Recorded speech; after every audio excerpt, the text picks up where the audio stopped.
At para naman sa ating bagong gobernador ng San Dionisio with an official tally of 47,954 votes, si Ginang Romina Salgado. Pasalubungan natin mga pangpang.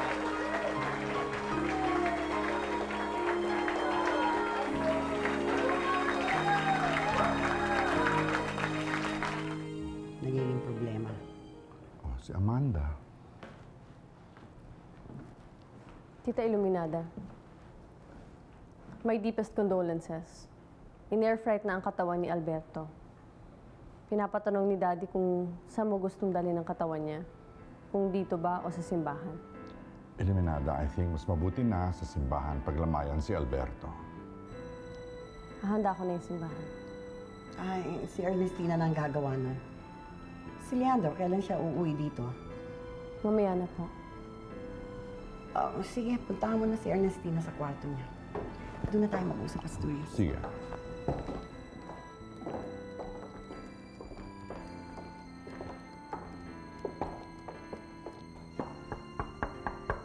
Ernestina?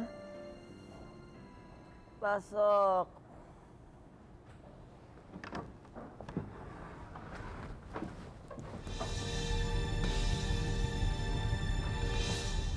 Mabuti na rin siguro yung nangyari kay Alberto. Tingin mo? Kasi naman mabubulok din lang yun dun sa preso, di ba? Makikipaglamay ba tayo? Siyempre naman, anak pa rin yun ng daddy mo. Kahit kaaway ni Daddy. Patay na yung tao. Darating mo si Ethan mamaya. Naku, nakalimutan ko pala i-congratulate ang tatay niya. Nanalo. Pero si Governor Salgado, tinawagan mo na. Talaga, Alicia, lumalabas ang pagkasutin mo. Siyempre naman, binoto ko siya, no? Alicia, makabawag mo na nga mo. Pinagsasabihan, mamarinig ka pa ni Leandro, sumama pa loob sa'yo. Si Leandro, binoto ko. Si Iluminada, hindi. Paano niyan? Si Daddy natatalo na rin. Paano na tayo?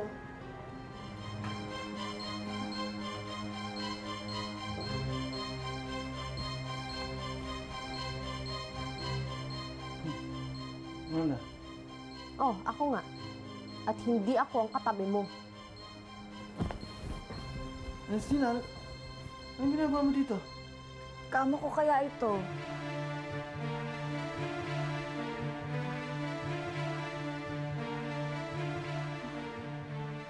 Paano ko napunta dito?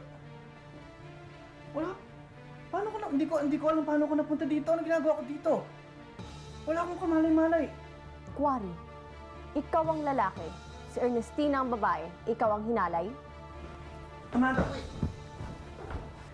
By the way, your private plane is ready. Okay.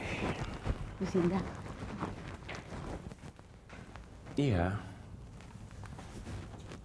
talaga pang hindi ka sasama?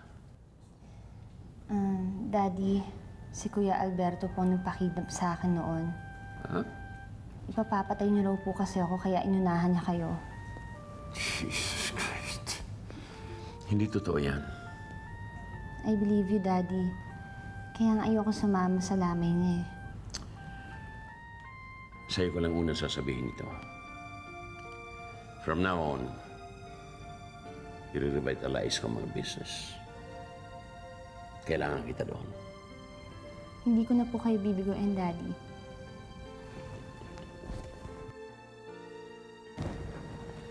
Bye, Iha. Elaine? Yes, sir. Let's go. You take care. Let's go. Hey, let me explain. Gusto mo nangyari. So may nangyari nga. Hindi ko alam.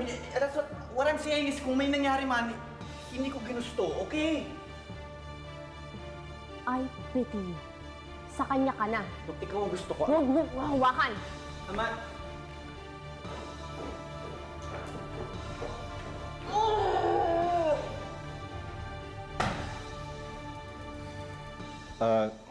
Governor, I'm looking forward to working with you. I want to be very clear on this, Vice. Ikaw ay magtratrabaho sa akin at hindi para sa mga Montemayor na kapartido mo. Governor naman, let's not start on the wrong foot here. Gusto kong malaman mo na pabubuksan kong lahat ang mga kaso laban kay Leandro Montemayor, lalo na mga human rights violations na nasa isang tabi ng korte ng mga panahon yon. Maasahan ko ba ang tulong mo? Governor, parang hindi yata kayo pumupunta sa lamay ni Alberto. Pangatlo at huling gabi na nalamay ngayong gabi. Nagpadala na ng bulaklak ang Office of the Governor. Paano ang pamilya Valiente? Vice Governor, I'm speaking on behalf of the Valiente family.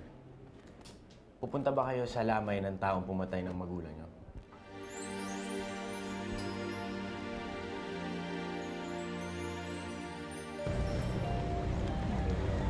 Amanda, si Daddy. Nauna na siyang umuwi ng Maynila. Madami daw siyang asikasuhin. Hindi man lang hinintay ang padasal. Amanda, about Cory. Tita Alicia? Excuse me. Tita Alicia, magpapatawag ng meeting si Daddy in the next few days. Para saan daw? Hindi ko alam pero kung ako sa inyo, huwag kayong mawawala doon. Tungkol to sa mga businesses ng pamilya. O kung ayaw ni Mommy pupunta ako doon. Sige, mauna natin. Hi. Ma? Nanay.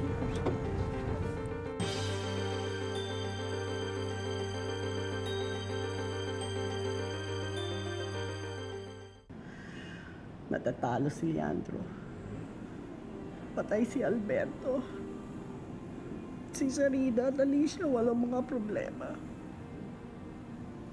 Bibigyan natin sila, Mami. Bakit ganon? Bakit ang unang pamilyang ginaganito ng Diyos? Hindi tayo nagkasala? Si Leandro lang? Bakit tayo ang pinarurusahan? Mami, nangako ako dati at mangangako akong muli. Ilalagay natin silang lahat sa impyernong mas grabe pa sa kinasusunugan natin ngayon. Eh di paano na pala yan? Ngayon, Chief of Staff ka na ng daddy mo. Dito ka na palagi. Paano na pag-aaral mo?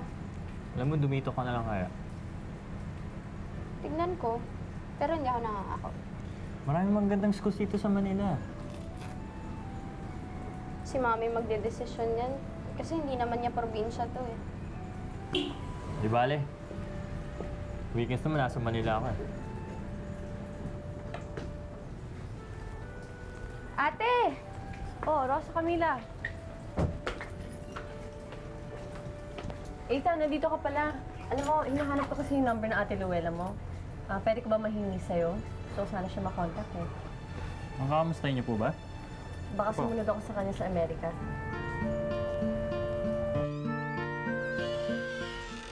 Sige, panik mo na yan, Donna. Good afternoon, Governor.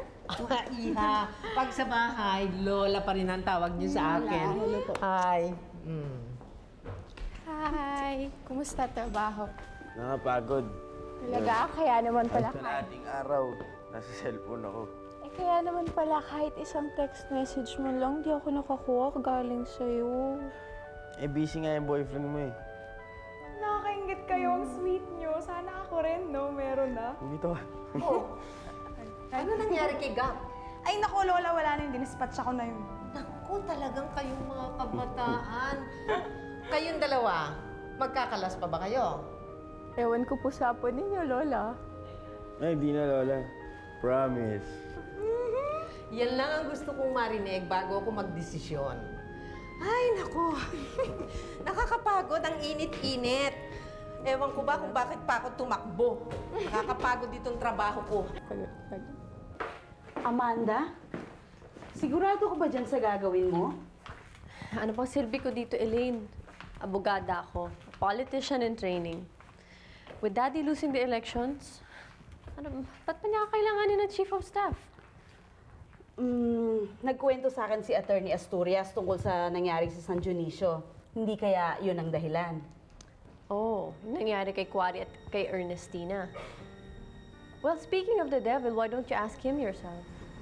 Tapos na trabaho ko. I just came to say goodbye. Well, pareho lang pala tayo eh. Nihintay ko lang si Mami at kakausapin niya si Daddy. Sabay na ako magpapaalam sa kanilang dalawa. Saan ka pupunta? Babalik ako ng Amerika. Sumunod ka doon, bubugbugin ka ni Luella. Teka, may na-miss ba ako? Naging tayo ba? Hindi. Never naging tayo. And I'm glad. Attorney, wala bang paraan para mailipat ang ownership ni Alicia at Sharina sa pangalan namin? Alam mo, meron pang ibang lupain pero nasa pangalan pa rin ni Leandro. Ngayon, he gave me specific instruction na ilipat sa mga inyong mga kapatid when he decides to do so. Yung iba naman, outright ownership, yung property nila, Sarina at saka ni Alicia, ni Rosa Camila. Wala para kay Alicia, Lucinda at Amanda? Shares yun sa mga magkakapatid. Lupa ang kay Sarina, yung naman kay Alicia, inilipat na sa pangalan ni Rosa Camila. Mayaman pala yung batang yun. You bet. Pero hindi naman kasing yaman yun. Pero yaman pa rin yun, attorney. Kailangan gumawa tayo ng paraan para mabawi ang lahat ng yamang yan para malipat sa unang pamilya ng Montemayor. Mawawala ka, di na iibig pa. Kung mawawala ka, di na... Alam mo, Amanda, I'm not losing hope. Malakas ang kutob ko. Papasok ako sa Senado at kailangan paghandaan ko ito. At babayaran ko ang loyalty mo sa akin. Kahit na si Iluminada, pinili kong ilaban sa San Dionisio at hindi ikaw. Dad, gusto ko lang muna magpahinga. Kaya ako turn down ang offer niyo na maging chief of staff ako ulit. Napagod ako masyado sa nakaraang eleksyon. Parot-parito ako sa lahat ng sulok ng Pilipinas updating your votes. I understand. Pero makinig ka muna sa akin. Ikaw ang ipapalit ko bilang president ng Montemayor Incorporated. Did you hear that, Amanda? You will run the entire Leandro conglomerate. Kung ayaw gawin ni Amanda, nandito naman ako to take her place. Kailangan ng kanang kamay ni Daddy. Ngayong aalis na si Amanda, yung kaya niyang gawin, kaya ko rin. All for Daddy. Bye. Ma, sino yan si Daddy? Oo, tumawag ka raw sa kanya. Bakit daw po? Tungkol sa Montemayor Foundation. Kinausap niya na ako tungkol dyan. Nung pagbalik ko galing sa States, tapos ang sabi ko sa kanya, gusto ko nga bumalik sa NGO. And since yung trabaho sa NGO, tsaka dyan naman sa foundation pareho, sabi ko doon na lang ako sa foundation ng trabaho. Kakatawa nga eh. Akong tinatanong kung gusto ko daw maging chairperson dyan sa foundation na yan. Wala naman akong alam. So sabi niya, doon na lang ako sa Montemayor Holdings. Kasi tungkol yun sa mga lupain. Yun, interesado ako doon dahil sa lupain natin. So okay yan. Ay ma, meron bang dyaryo? Babasahin ko lang yung results. Ay nako, number 14 pa rin ang daddy mo. Paano naman si Dindo? Papag-aralin naman nila ata yung anak mo sa Amerika, hindi ba? Hindi ako sigurado doon. Alam niyo ba, nandun ako nung binili nila si Edmond para tumahimik. Kapag umalis ako rito, hindi ko na mapoprotektahan ng anak ko. Teka, binili nila si Edmond? Opo. At nag-warning si Doña Iluminada na may araw din daw ako. Ma'am, kayo ang nagsalba ng buhay ko nun, di ba? At alam niyo naman kung anong klaseng trabaho ako meron. Ayoko na kung bumalik sa ganong klaseng buhay. Lalo na't pwede na nilang gantihan si Dindo. Hindi naman nila siguro gagalawin ang anak mo. Alam niyo bang nagbuntis si Paloma at pina-abort ni Ernestina?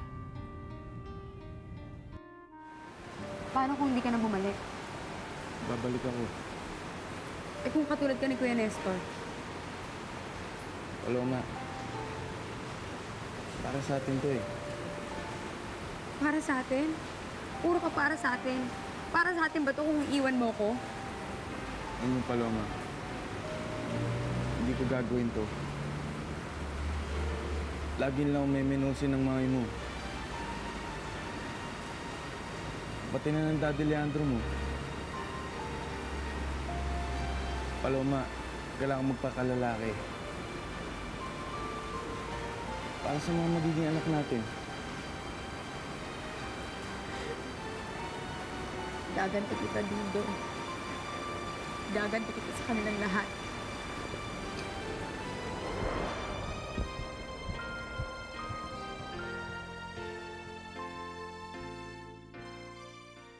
Mawawala ka, di na iibig pa. Mawawala ka, di na iibig pa.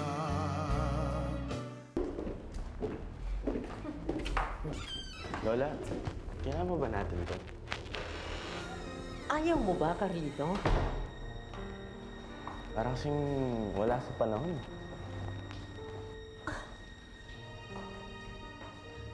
Carlito, magsabi ka sa akin ng totoo. Mahal mo ba si Phoebe?